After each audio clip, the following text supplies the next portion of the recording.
Hello everybody, Ben Rogers here, the Raptors Digest, here with a little pre-take to the video. So, as most of you probably heard, the Toronto Raptors are now looked at as front runners along with the Boston Celtics in a potential James Harden trade and the James Harden sweepstakes. Obviously, we've been covering this over the past couple weeks, but we're going to make a full video regarding that news tomorrow. This video was actually recorded a few days ago, and interestingly enough, there's now a couple competing trade packages surrounding these two players, so we think this video might be more relevant than we expected it to be. We just thought it'd be a fun little debate when we did it, so we hope you guys really enjoy the video. This is the last of the videos we've been sort of sitting on to push out. Obviously, I've been in exam season, Riker's been busy with work, so we're excited for the season to come around. We hope you enjoy this video, and definitely keep an eye out for that James Harden video, because that's going to be a fun one. Anyways, you guys are the best. Let's swing right into it.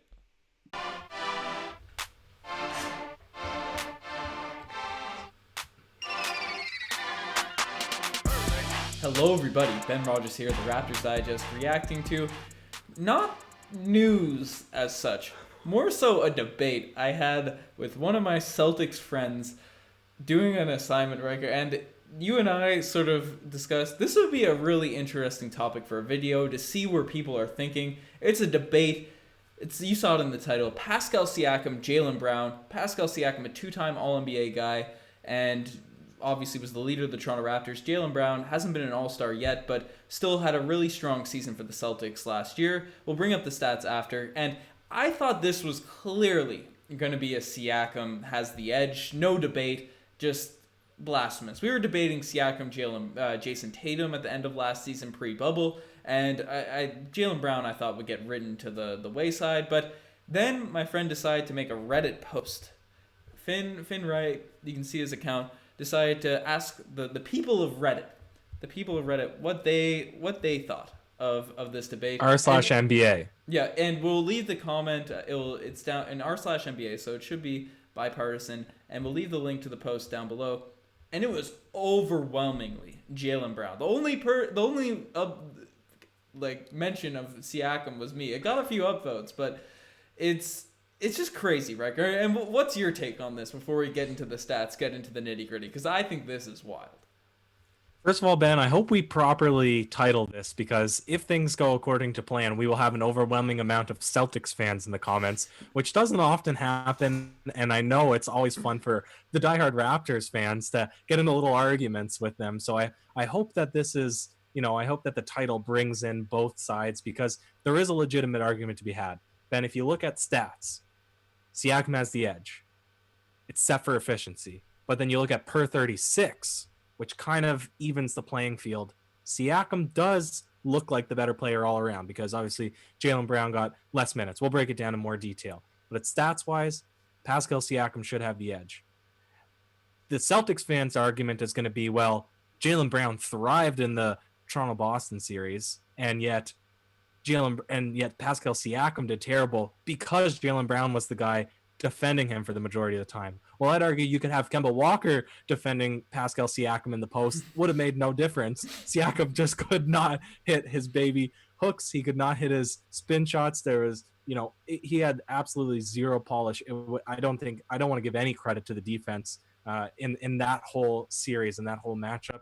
But that is going to be the argument. And then also Jaylen Brown did do fantastically well in terms of putting points on the board. Not from three, but just from the rest of the floor. So, Ben, there's a couple of ways that we can approach this. I'll let you sort of chime off wherever you want to start. It doesn't matter.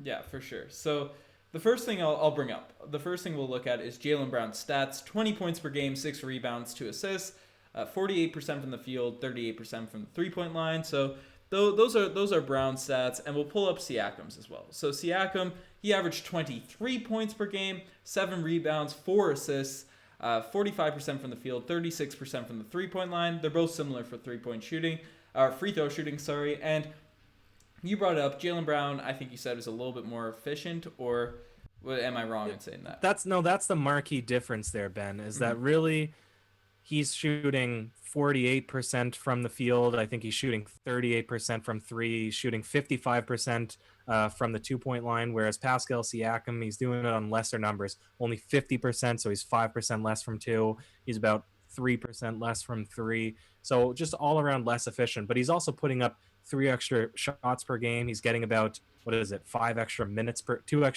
extra minutes per game. So I think it makes a little bit more sense when you look at the per 36, and he still has that kind of 2 to 3 point lead per game over Jaylen Brown. He's got, a couple extra rebounds per game than Jaylen Brown. So I think the stats kind of make it clear that Pascal is the better player of the two, but maybe that's up for interpretation, Ben.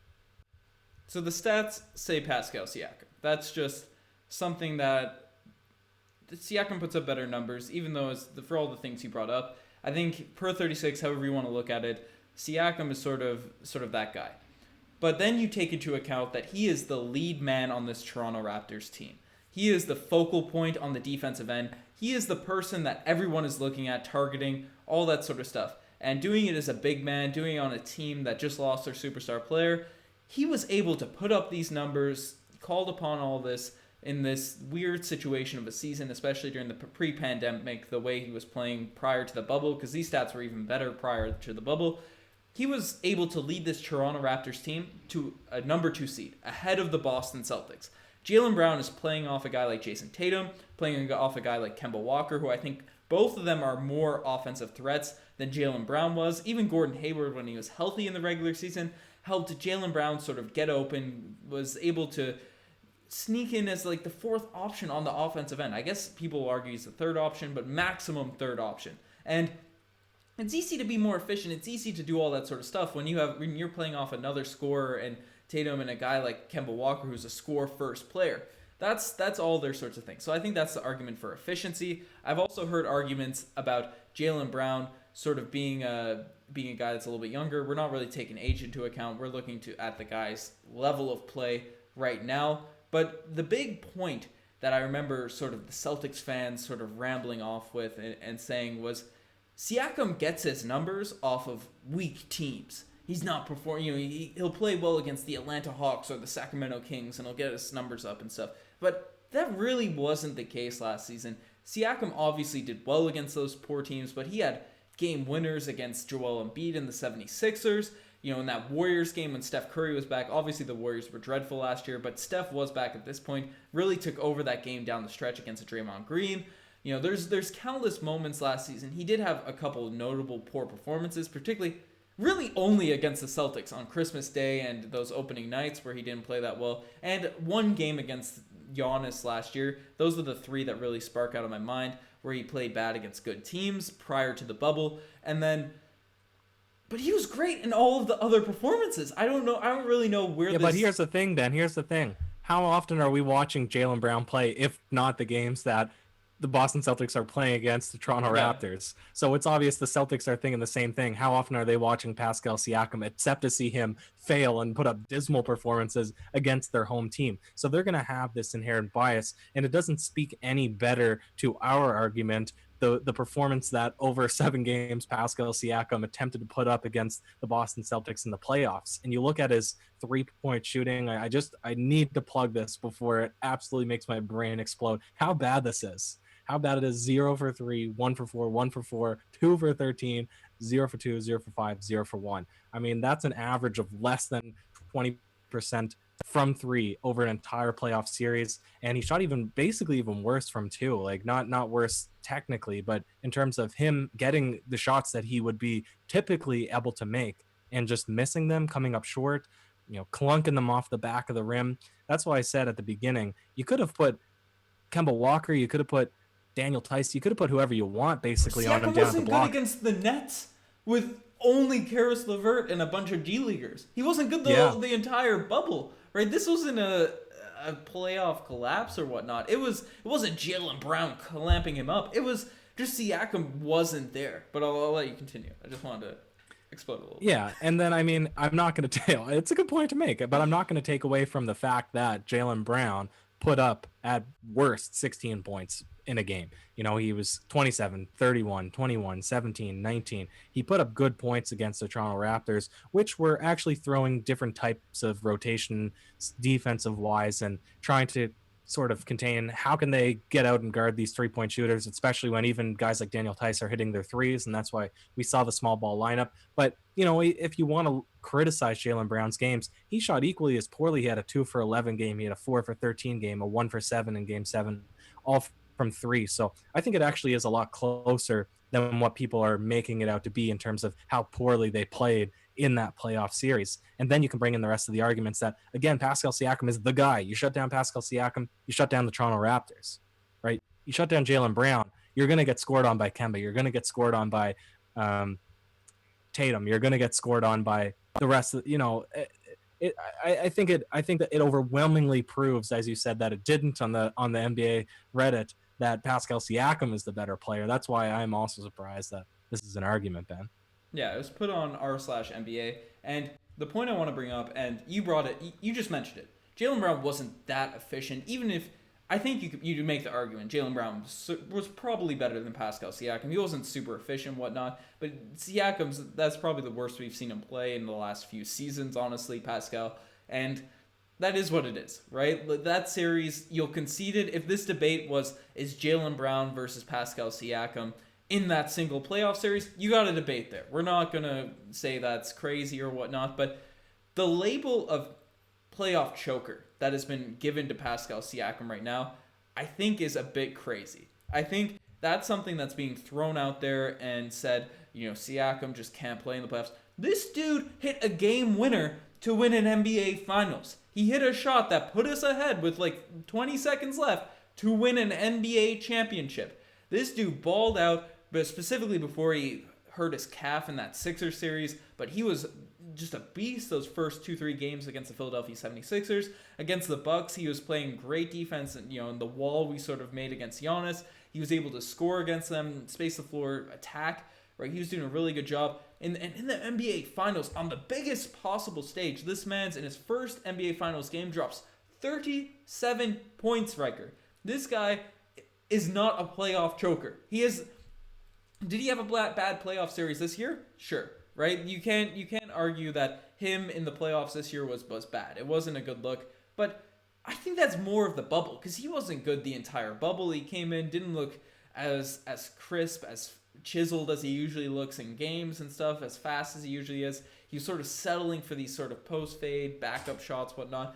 So I think that's more of a bubble thing. And if this continues now into this upcoming season, yes, we'll take that for more what it is. And if Siakam's now a 15-point per game player going forward, we got bigger things to worry about than Celtics fans on Reddit. But assuming that's not the case, Siakam is not a playoff choker. He's not a guy that's you can make this argument against.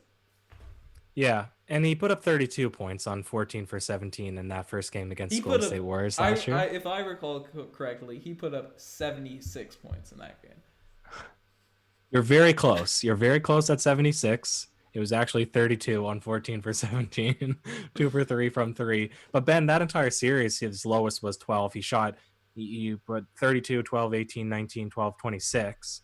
And he was a little bit less consistent in the Milwaukee Bucks series. But against Philly, he balled out. He had 20 points in 5 of those games. And that's against a big Philadelphia team that really should have been able to get a handle on him in his play.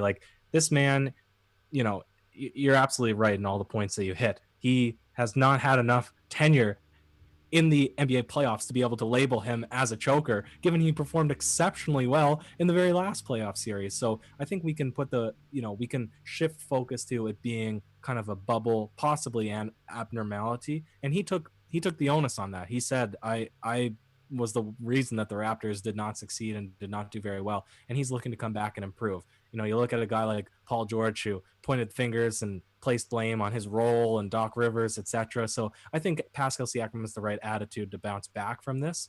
But Ben, again, I think overwhelmingly, if the stats are pointing towards Pascal being the better player, his role on the Raptors in being that number one guy and having the focal point and the full attention of the defense on him and still being able to put up better numbers, a better overall team record, it has to be Siakam. It has to be.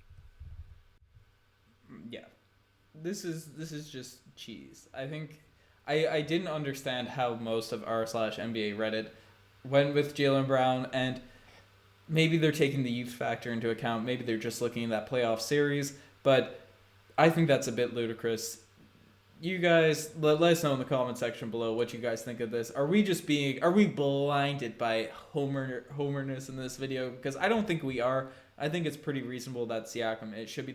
Jaylen Brown's never been an all-star. Pascal was an all-NBA second team. I think that just speaks for itself right there. He's an NBA champion, all these sorts of things. So let us know what you guys think in the comment section below. We're really interested to see what's going on, especially if you're a Celtics fan. If you see Finn Wright in the comments too, definitely say hello. Be respectful. So he's the guy that actually made our intro beat. So there is love there. So yeah, you guys are the best make it far. Check out the Twitter, the Instagram, all the cool stuff, the website. And one final thing I want to mention is Ryker changed his shirt for this video. I did not, so do not flame me for thinking I'm wearing the same shirt for 3 videos in a row. We're just trying to grind these out during exam season. But do you have any last words, Ryker? And I hope there's 400 comments in the comment section for this video, and that they're all Boston fans. And then the next time I check, I hope there's at least 800 all replies from the Raptors flaming them. I have big expectations for the way we title this video, Ben. That's the key to this thing. So yeah, let's get it.